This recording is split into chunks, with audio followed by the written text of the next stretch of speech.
আমরা বোধহয় শেষ প্রজন্ম যাদের মায়েরা স্মার্টফোন ইউজ করতে জানে না, যাদের বাবারা গেম খেলে সময় নষ্ট করে না, অক্লান্ত পরিশ্রম করে সংসারের জন্য।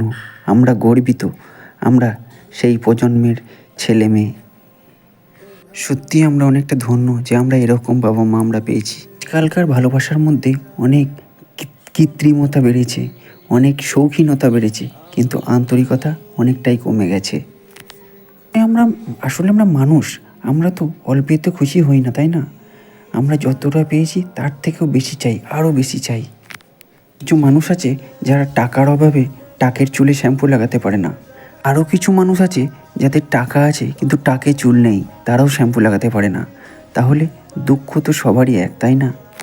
এখনও কিছু মানুষ আছে যারা পরিচিতি চায় ফেমাস হতে, তাই তারা অক্লান্ত পরিশ্রম করে। আবার কিছু ফেমাস মানুষ আছে যারা মানুষের থেকে মুখ লুকিয়ে ঘুরে বেড়াতে পছন্দ করে। একটা সময় মানুষ চায় অনেক অনেক বড় লোক হতে, অনেক টাকার মালিক হতে, কিন্তু দেখতে দেখতে সময়টা যখন পেরিয়ে যায় তখন সে ভাবে এত টাকা, এত কিছু নিয়ে আমার কী হবে? আমার কাছের মানুষগুলো কাছেই না থেকে। হ্যালো এভরিওয়ানস, আমি সুমন। আজকে চলে আসলাম আমার একটু অন্য স্বাদের অন্যরকম একটা ব্লগ নিয়ে। টাটা, আবার পরের ব্লগে দেখা হবে কিন্তু।